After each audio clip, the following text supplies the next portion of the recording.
नमस्कार दोस्तों, ज्ञान गुण सागर में आपका स्वागत है। तो चलिए आज थोड़ा वर्ल्ड अफेयर से बात कर लेते हैं। थोड़ा इंटरनेशनल रिलेशंस को भी अगर डीप में पढ़ेंगे तो अच्छे इन्फॉर्मेशन मिल जाते हैं अपने इंडिया के जियोपॉलिटिक्स के टॉपिक पे। ठीक है, तो आज देखते हैं कि जो अपने प्राइम मिनिस्टर मोदी जी हैं ये आसियान समिट विजिट नहीं करने वाले, ये वर्चुअली अटेंड करेंगे। जो 47th आसियान समिट है ये अपने prime minister Modi ji virtually attend करने वाले हैं। यानी कि जो हम सपने देख रहे थे कि मोदी जी और ट्रंप में बात होगी, ठीक है, मोदी जी ट्रंप को बोलेंगे कि भाई टैरिफ कम करो, ठीक है, तो हो सकता है ये डिस्कशन अभी नहीं होने वाला, but may be later phase में हो सकता है डेफिनेटली। तो मोदी जी ज्वाइन क्यों नहीं कर रहे हैं? अब देखिए, इसके ऊपर बहुत से लोगों ने अपना जो निर्णय है वो दिया है। ठीक है, बहुत लोगों ने अपना जो भी बात है बोला है कि मोदी जी इसलिए नहीं कर रहे हैं, इसलिए नहीं कर रहे हैं। एक कांग्रेस के नेता है वो बोलते हैं, हालांकि मैं किसी को ऐसा बस नाम लेके बोलता हूँ कि शायद से मोदी जी ट्रंप से डर गए। भाई ट्रंप को डरने वाली चीज़ है। टैरिफ लगा दिए, टैरिफ के बावजूद भी इंडिया ग्रो कर रहा है, तो इसमें डरने वाली कौन सी चीज़ हुई? ये मुझे पूछना है कि इसमें डरने वाली, यहीं पर अगर कोई दूसरा ये रहता पप्पू वो गिड़गिड़ाने लगता। हालांकि मैं किसी पॉलिटिकल पार्टी को सपोर्ट नहीं, बट अगर देखा जाए तो मोदी जी को आसियान समिट विजिट ना करना, उनका हो सकता है अपना जियोपॉलिटिकल ये हो सकता है, ठीक है, उनका वहाँ ना जाना। ठीक है, अब इसमें इंडिया को नुकसान क्या हो सकता है? बेसिकली नुकसान कुछ नहीं हो सकता, बिकॉज ऐसे बहुत से ग्लोबल मीटिंग्स होते हैं जहाँ पे बहुत से वर्ल्ड लीडर्स नहीं जाते हैं, ऑफकोर्स नहीं जाते हैं, लेकिन अपना प्रेजेंस देखिए, अपने एस जयशंकर साहब भी कुछ कम नहीं है। अपने प्राइम मिनिस्टर मोदी की जगह एस जयशंकर साहब जाएंगे, जो कि अभी दुनिया में रेटिंग्स के हिसाब से देखा है तो मतलब बहुत प्रचलित, ये एक्सटर्नल अफेयर मिनिस्टर है, ठीक है, फॉरेन मिनिस्टर है, ठीक है, बहुत प्रचलित। इनके ऐसे बात होते हैं जहाँ पे सामने वाला ऑपोजिशन अगर बोल भी रहा है तो ये इन्फॉर्मेशन के बेसिस पे उनको चुप करा देते हैं।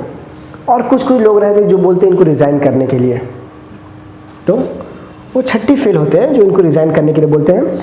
He is one of the best, अभी के लिए फिलहाल one of the best foreign minister है। तो तारीफ़ी के पुल बांधना छोड़िए, तारीफ जो है किसी पॉलिटिकल पार्टी, जैसे मेरा आइडियोलॉजी मिल जाता तो मैं थोड़ा तारीफ करता हूँ, तो ये सबको साइड में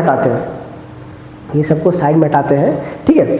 मैं किसी पॉलिटिकल पार्टी को नहीं, लेकिन हाँ एक करिश्मेटिक लीडरशिप होता है, उस लीडर को, हालांकि टू बी ऑनेस्टली अगर बताऊँ तो बीजेपी ऐसा पार्टी में भी कुछ ऐसे मेंबर हैं जो घूसखोर होते हैं। ऑफकोर्स मेंबर हैं, मैं ओपनली बोलता हूँ। आप अगर सर्वे चेक करोगे तो क्रिमिनलाइजेशन ऑफ पॉलिटिक्स बोलते हैं, बहुत से ऐसे क्रिमिनल्स हैं जिनको ये बीजेपी में सीट मिला हुआ है, ठीक है, ओपनली बोलता हूँ। लेकिन फिर भी one of the best party क्यों है बताऊँ? क्योंकि लीस्ट करप्टेड पार्टी है। मैं फिर से पार्टी में कहाँ से घुस गया यार, क्योंकि चाणक्य जी ने कहा था कि corruption can never be eradicated, ठीक है, it can only be reduced. तो सबसे अच्छा पार्टी, सबसे अच्छा नेता वही है जो कम करप्टेड हो। Corruption can never be eradicated, ठीक है। तो ये सब छोड़िए, मैं फिर से बार पॉलिटिक्स में घसीटा जाता हूँ, ठीक है, तो इसको छोड़ना है। बात ये करना है कि जा क्यों नहीं रहे। तो इन्होंने मलेशिया के जो प्रेसिडेंट हैं तो उनको बोल दिया है कि दिवाली का समय है इसलिए नहीं जा सकते, बट मेरे ख्याल से ये रीज़न तो नहीं होना चाहिए। दिवाली तो ख़त्म हो गई, फैक्ट के बेसिस से बात करना, दिवाली तो ख़त्म हो गई, तो क्यों नहीं जानना चाहते, ये उनका अपना ये है, ठीक है, क्यों नहीं जाना चाहते हैं। क्या जो ऑपोजिशन एलिगेशन लगा रहे क्या वो सच में है कि Modi ji face to face Trump से बात नहीं करना चाहते हैं? कुछ भी हो सकता है, अभी कुछ भी निर्णय नहीं आया। लोग बोलने के लिए कुछ भी बोल देंगे, मैं भी कुछ भी बोल दूंगा, सामने वाला कुछ भी बोल देगा, ठीक है, लेकिन क्या हमारे लिए आसियान समिट ज़रूरी है, ये इंपॉर्टेंट करता है। और अगर वहाँ पे किसी को भेज रहे हैं तो क्या वो कैपेबल है? And definitely Indeed he is a capable leader, definitely. तो डेफिनेटली जब मोदी जी नहीं जा रहे हैं तो वहाँ पे क्या क्या बातें होंगे और आसियान हमारे लिए क्यों ज़रूरी है। देखिए, अब थोड़ा सा आसियान के बारे में डिस्कस कर लेते हैं, ठीक है, आसियान के बारे में थोड़ा सा हम डिस्कस कर लेते हैं, ओके। देखिए, आसियान इंडिया का 4th लार्जेस्ट ट्रेडिंग पार्टनर है। इसका ट्रेड लगभग $120 बिलियन के आसपास जाता है। आसियान में टोटल 10 कंट्रीज़ हैं, ठीक है, 10 कंट्रीज है। वो कंट्रीज ये रहे: Myanmar, Thailand, Laos, Cambodia, Indonesia, Malaysia, Singapore, Brunei, Philippines. Okay, और अभी जो नया कंट्री ज्वाइन किया है, जस्ट अभी इसका मेंबरशिप अनाउंस हो जाएगा तो इनको बोल दिया जाएगा। ठीक है, अभी इनको बोल दिया जाएगा। तो ये कंट्री है जो ज्वाइन करने वाला है, क्या, ईस्ट तिमोर, तिमोर लेस्टे। तो ही will be the, this country will be the 11th member of ASEAN. ASEAN का ये 11th मेंबर रहेगा।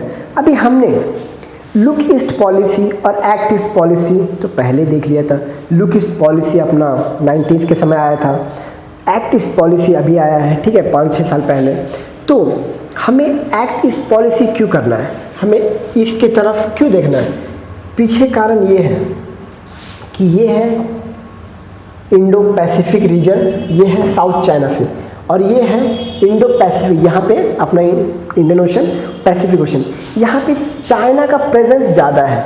ठीक है, चाइना का प्रेजेंस प्लस चाइना का डोमिनेंस ज़्यादा है।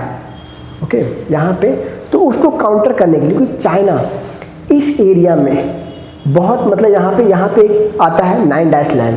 क्या आता है यहाँ पे एक 9 डैश लाइन आता है। चाइना ने यहाँ पे एक लाइन बनाया है, 9 डैश लाइन। तो चाइना यहाँ पे अपना दादागिरी करता रहता है। जो यहाँ पे कुछ आइलैंड है, स्पैटले आइलैंड है, स्कारबोरो आइलैंड है, ठीक है, पार्सल्स आइलैंड है, तो उनके ऊपर अपना हक जताता रहता है। अब ये नहीं कि हम चाइना को बोलेंगे कि तो अपना हक मत जताओ, बट इनसे हमें प्रेजेंस बढ़ाना है, इन कंट्रीज से हमें अपना ट्रेड को बढ़ाना है। ठीक है, क्योंकि हमें अपने जो है अल्टरनेटिव ढूंढने पड़ेंगे ट्रेड के लिए। अभी ट्रंप ने क्या किया है, ट्रंप ने अभी टैरिफ लगाया है। ठीक है, ट्रंप ने 50% टैरिफ लगाया। तो हमें क्या करना है, हमें और भी मार्केट को एक्सप्लोर करना पड़ेगा ना, जैसे अफ्रीका को एक्सप्लोर करना पड़ेगा, यूरोप को एक्सप्लोर करना पड़ेगा, क्योंकि हमारा देखिए इंडिया का सबसे बड़ा ट्रेडिंग पार्टनर कौन है, यूएसए हो गया, गल्फ कोऑपरेशन काउंसिल हो गया, चाइना हो गया। ठीक है, चाइना, गल्फ कोऑपरेशन काउंसिल, उसके बाद 4th नंबर पे आसियान आता है। तो इंडिया को ये सब कंट्री एक्सप्लोर करना पड़ेगा ताकि इंडिया का प्रोडक्शन लेवल बढ़े।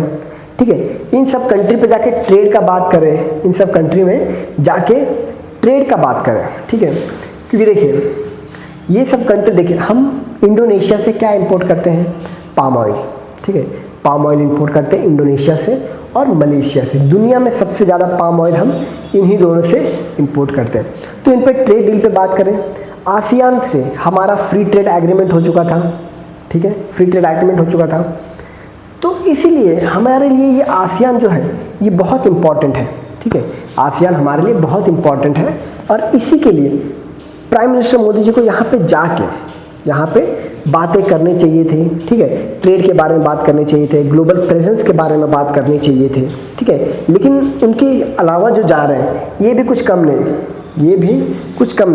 ये भी अच्छी खासी बातें करेंगे, ट्रेड पे बातें कर लेंगे, क्योंकि जहाँ जहाँ ये गए हैं वहाँ पे ये जीत के ही आए हैं, जहाँ तक मेरा नॉलेज है। ठीक है, अगर कहीं पे ये हार के आए तो आप कमेंट में लिख सकते हैं, मैं थोड़ा गो थ्रू कर लूँगा, मेरा भी नॉलेज बढ़ जाएगा, आपका भी बढ़ जाएगा। ठीक है, बट जहाँ तक देखा जाए यूरोप में अभी रिसेंटली कल का समिट हुआ था यूएन में शायद से, वहीं पे किसी यूएन ऑफिशियल को इन्होंने ये किया। ठीक है, बोलते ना कि ऊंची आवाज़ें मत बोलो, ठीक है, you are not a king. तो ऐसे तो जहाँ जहाँ ये गए एस जयशंकर साहब, तो वहाँ इन्होंने अपना डोमिनेंस, अपना करिश्मेटिक लीडरशिप बताया है। ठीक है, तो कुछ लोग इन्हें बोलेंगे अनपढ़, तो हालांकि ये सिविल सर्विस क्रैक कर चुके हैं, जिसका एग्ज़ाम देने के लिए भी सोचना पड़ेगा किसी को, जो इनको बोलता है कि ही शुड रिज़ाइन, तो उसको इनका एग्ज़ाम देने के लिए, निकालने के लिए भी सोचना पड़ेगा, प्रीलिम्स निकालने के लिए भी उसको सोचना पड़ेगा, जो इनको बोलता है कि रिज़ाइन करने के लिए। ठीक है, तो बेसिकली अभी तक आउटकम पता नहीं चला है कि क्यों प्राइम मिनिस्टर मोदी नहीं जा रहे हैं। ठीक है, तो लोगों ने अपना अलग अलग एजम्पशन बना लिया कि इसलिए नहीं जा रहे, इसलिए जा रही हैं। ठीक है, तो इसके ऊपर देखते हैं क्या, लेकिन हमारे लिए आसियान इम्पॉर्टेंट है, उसके ऊपर बात करना था कि आसियान डेफिनेटली हमारे लिए इम्पॉर्टेंट है। ठीक है, आसियान कंट्रीज हमारे लिए डेफिनेटली इम्पॉर्टेंट है, और हमें आसियान पे पूरा ध्यान देना चाहिए। और मैंने क्या बताया, ये अभी तिमोर लेस्टे से 11th आसियान मेंबर बन गया। ठीक है, बन जाएगा, ये हो चुका है। ठीक है, तो धन्यवाद दोस्तों, आप कमेंट में कर सकते हैं कि क्या मोदी जी क्यों नहीं गए। आप भी इसके ऊपर अपना राय दे सकते क्यों नहीं गए, ठीक है।